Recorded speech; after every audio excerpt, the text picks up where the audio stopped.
నమస్తే.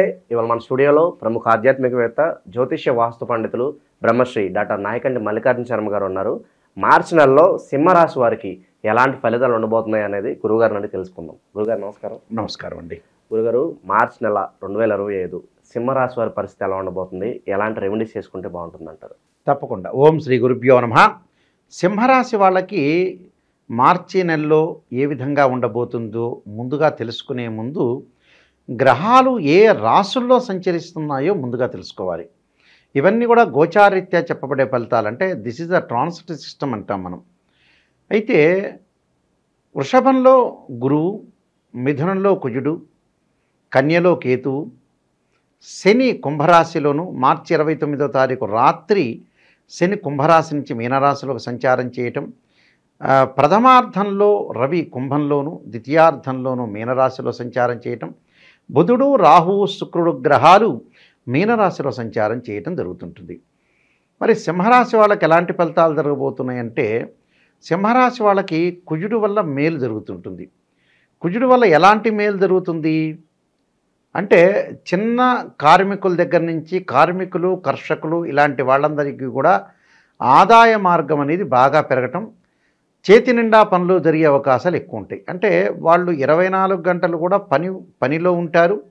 ఆ పనికి తగ్గట్టుగా ఆదాయము, వాళ్ళని గుర్తింపు అవకాశం ఎక్కువ ఉంటుంది. అంటే గుర్తించే అవకాశాలు ఎక్కువగా ఏర్పడుతూ ఉంటాయి. అంటే కుజుడి వల్ల మంచి లాభం కలుగుతుంటుంది అని అర్థం.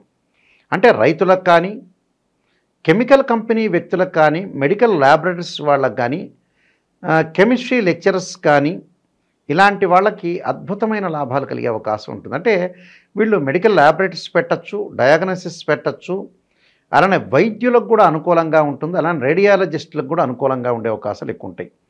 అలానే ఏదైతే ఇళ్లకు సంబంధించిన కన్స్ట్రక్షన్ కానీ నిర్మాణాలు చేపట్టే వ్యక్తులందరికీ కూడా వీళ్ళకి బాగుంటుందని చెప్పుకోవచ్చు.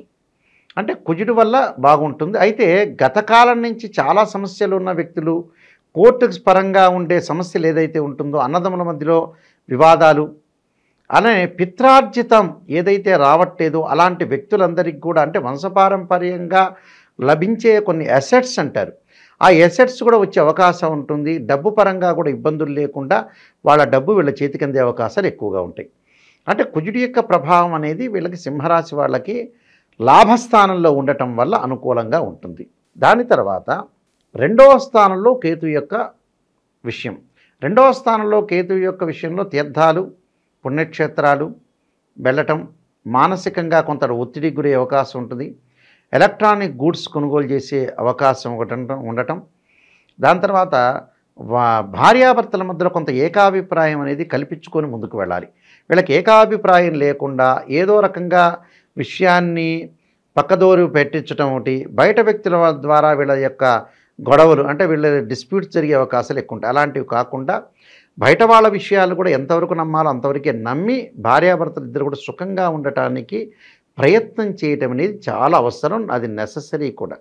మిగతా గ్రహాల యొక్క కలయికను మనం చూసుకునేటట్లయితే వీళ్ళకి సప్తమ స్థానంలో శని యొక్క సంచారం.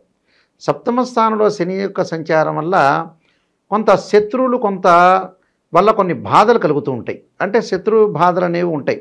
ఆ శత్రు బాధలు కొంత తగ్గించుకోవాలి, దుష్టుని చూసి దూరంగా ఉండాలన్నట్టుగా వాడిని డబ్బిచ్చి వదులుకోవాలంటారు. కొంతమంది వ్యక్తులను ఏంటంటే జీవితంలో లైఫ్ లాంగ్లో మనం పెద్ద మనుషులు అన్నట్టుగా, పెద్దవాళ్ళు అన్నట్టుగా డబ్బిచ్చి వాళ్ళని వదులుకోవాలి. అలాంటి మంచి వాళ్ళని డబ్బిచ్చి కొనుక్కోవాలి. అంటే ఎమినెంట్ స్కాలర్స్, నిష్ణాతులైన వ్యక్తుల్ని డబ్బిచ్చి కొనుక్కోవాలి, శత్రువుల్ని డబ్బిచ్చి వదిలించుకోవాలి. అలాంటి ప్రయత్నాలు చేయాలి. ఎవరిని కూడా తొందరపడి వీళ్ళు నమ్మకూడదు. ఎందుకంటే సప్తమ స్థానంలో శని యొక్క ప్రభావం వల్ల కూడా భార్యాభర్తల విషయంలో కానీ కొన్ని కలహాలు జరిగే అవకాశం ఉంటుంది. ఆ కలహాలు రాకుండా మనం కాపాడుకొని ముందుకు వెళ్తే బెటర్. అలానే సప్తమంలో రవి కూడా ప్రథమార్థంలో ఉంటాడు. సప్తమంలో రవి ప్రథమార్థంలో ఉంటే కోపము, ఆవేశము బాగా పెరుగుతుంది. కోపాన్ని కొంత తగ్గించుకోవాలి. కోపాన్ని తగ్గించుకోవాలంటే వేరే వ్యాపకాలు కొన్ని ఉంటాయి. ఏవో బిజినెస్ పరంగా అనుకోవచ్చు, వృత్తి ఉద్యోగంగా అనుకోవచ్చు, లేకపోతే బుక్స్ చదవటం కానీ, టీవీ ఛానల్స్ చూడటం కానీ, టీవీలో మూవీస్ చూడటం కానీ, ఇలాంటి వాటి మీద డైవర్ట్ చేసుకోవాలి మనుషు అనేది. అంటే మన మనసు ఏదైతే ఉంటుందో మన ఆధీనంలోనే ఉంటుంది. అది మన ఆధీనంలో లేదని అంటారు కానీ ఒకసారి ఆధీనంలో లేకపోవచ్చు, కానీ 2-3 సార్లు ఆధీనంలో తెప్పించుకోవచ్చు.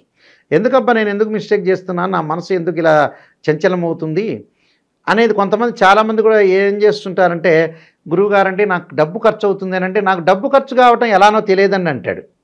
డబ్బు ఆడే ఖర్చు పెడతాడు, అతనే ఖర్చు పెడతాడు, అతనే తెలియదంటాడు. కాదు, అతనికి తెలుసు, ఖర్చు పెడతాడు. అతని చేతుల్లో కాకుండా వేరే చేతుల్లోంచి డబ్బు ఎలా వెళ్తుంది? ఆ ఖర్చు పెట్టేటప్పుడు ఏంటంటే అతని యొక్క మనస్సు అనేది ఆ డబ్బు మీద కాన్సన్ట్రేషన్ చేయదు. అందువల్ల అతనికి ఎలా డబ్బు పోయిందో తెలియదు. అందువల్ల ఇక్కడ వీళ్ళకి కూడా ఏంటంటే మనస్సు, దృష్టి, మైండ్ కొంత ప్రేరేపించి ముందుకు వెళ్ళాలి. అప్పుడు వీళ్ళకి అనుకూలంగా ఉంటుంది. కాబట్టి ఇక్కడ ఉద్యోగపరంగా ఇబ్బందులు లేకుండా తోటి కొలీగ్స్ కొంతమంది ఉంటారు, సహచరులు. ఆ సహచరులతోటి కూడా కొంత వాళ్ళు మాట్లాడే విధానంలో కొంత మార్పులు చేసుకొని ముందుకు వెళ్ళాలి. అప్పుడు వాళ్ళ వైపు వీళ్ళు వచ్చే అవకాశం ఎక్కువ ఉంటుంది. ఒకటే ఒక విషయం, మనస్సు అంటే ఏమీ లేదు, ఎవరు ఏమి ఇష్టమో వాళ్ళకి తానా తందనా అన్నట్టుగా వాడికి అప్పుడు హ్యాపీగా ఉంటుంది. ఒక రాజకీయ నాయకుడు అనుకోవచ్చు, ఒక సినిమా యాక్టర్ అనుకోవచ్చు, ఫుడ్ అనుకోవచ్చు. వాళ్ళకి ఇష్టమైన పదార్థాన్ని మనం సపోర్ట్ చేయాలి. మన ఇష్టం మనకు ఉండొచ్చు లోపల, కానీ అక్కడ ఆ సపోర్ట్ చేయటం వల్ల అదే లౌక్యం అంటారు. అందువల్ల ఉద్యోగులతో వీళ్ళు ప్రవర్తించే తీరులో కూడా కొంత మార్పులు చేసుకోవాలి సహచరులతోటి. అలానే ఇక్కడ బుధుడు, రాహువు, శుక్రుడు ఈ గ్రహాలు ఈ రాశి వాళ్ళకు వచ్చేటప్పుడు అష్టమ స్థానంలో ఉంది. అష్టమ స్థానంలో శుక్రుడు మంచివాడే. 1, 2, 4, 5, 8, 9, 11 స్థానాల్లో శుక్రుడు మంచివాడు అంటాడు. అంటే దిస్ ఇస్ ద ఫార్ములా అంటారు యాక్చువల్గా గోచారిత్య. శుక్రుడు మంచివాడే. ఇక్కడ రాస్యాధిపతి సింహరాస్యాధిపతి రవి మధ్య రకమైన ఫలితాన్ని ఇస్తాడు, కానీ శుక్రగ్రహం అనేది అనుకూలంగా ఉంటుంది. ఈ శుక్రగ్రహం వల్ల వీళ్ళకి కొన్ని మంచి పనులు జరిగే అవకాశాలు ఎక్కువ ఉంటాయి. ఎందుకంటే ఈ శుక్రగ్రహం కూడా ఈ సింహరాశికి అధిపతి, తృతీయాధిపతి అవుతాడు యాక్చువల్గా. అయితే శుక్రుడి వల్ల వివాహ ప్రయత్నాలు ఒకటి జరగటం, ఒకటి వాహనాలు కొనుగోలు చేయటం, వేరే వాహనాల మీద కూడా వాళ్ళు వెళ్ళే అవకాశాలు ఎక్కువ ఉంటాయి. 2 వీలర్స్ 4 వీలర్స్ వాళ్ళు కొనుగోలు చేస్తాం. పనిముట్లు అంటే వ్యవసాయానికి సంబంధించిన ట్రాక్టర్లు ఇలాంటివి కూడా కొనుగోలు చేసే అవకాశాలు, విందులు వినోదాలు, శుభ కార్యక్రమాల నిర్వహణ, శుభ కార్యక్రమాల్లో పాల్గొనే అవకాశాలు కూడా ఉంటాయి శుక్రగ్రహం వల్ల. అలానే అష్టమ స్థానం రాహు వల్ల పెద్ద ప్రయోజనం కలగదు నిజం చెప్పాలంటే. ఆరోగ్యపరంగా కొన్ని ఇబ్బందులు కలిగే సూచనలు ఉంటాయి. కాబట్టి ఆరోగ్యపరంగా ఇబ్బందులు లేకుండా కొంత ఆరోగ్యాన్ని నెగ్లెక్ట్ చేస్తుంటారు చాలామంది కూడా. ఏదో డబ్బులు ఖర్చు అవుతాయి, ఆ డాక్టర్ దగ్గరికి వెళ్తే, లేకపోతే ఈ ట్యాబ్లెట్ వేసుకుంటే నాకు పడట్లేదు, ఈ ట్యాబ్లెట్లు మెడికల్ షాపులో వాటిలో కొంతమంది ఏంటంటే మనం ఎక్కువ సంవత్సరాలు బతకాలంటే ఏమిటి, దేనికి డబ్బు ఖర్చు పెట్టాలో దానికే డబ్బు ఖర్చు పెట్టాలి. ఈ అష్టమంలో రాహు ఉండటం వల్ల కొంత మానసికంగా ఒత్తిడి ఇవన్నీ కూడా కొంత తగ్గించుకొని ముందుకెళ్తే వాళ్ళకు బాగుంటుంది. 8వ స్థానంలో బుధుడి వల్ల వ్యాపారంలో నూతన వ్యాపారాలు ప్రారంభం చేయకూడదు, ఉన్న వ్యాపారాన్ని కొనసాగించడం మంచిది. ఏ వ్యాపారం అన్నా కొత్త వ్యాపారం చేయటం వల్ల కూడా కొన్ని ఇబ్బందికరమైన వాతావరణం ఏర్పడుతుంది. అంటే ఇబ్బందికరమైన పరిస్థితులు వస్తుంటాయి. అలాంటి పరిస్థితులు రాకుండా మనం చూసుకోవటం అనేది ముఖ్యమైన విషయం. అంటే ఈ సింహరాశి వాళ్ళకి ఈ మాసంలో కొన్ని కష్ట నష్టాలని కొంత ఓర్చుకోవాలి. చిన్న చిన్న కష్టాలు, పెద్దగా ఏమి వాళ్ళ ఆందోళన చెందాల్సిన పని లేదు.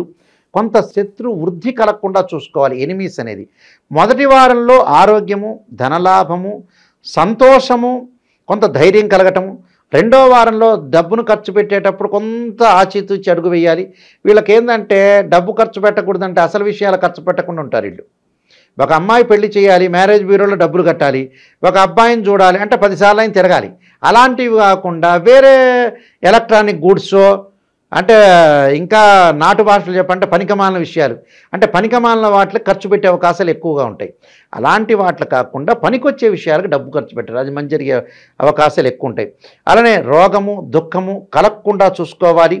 అలానే ధనం విషయంలో కొద్దిగా అజాగ్రత్త, అంటే అభద్రతా భావం అంటారు, అంటే భద్రంగా ఉంచుకోవాలి డబ్బు అనేది.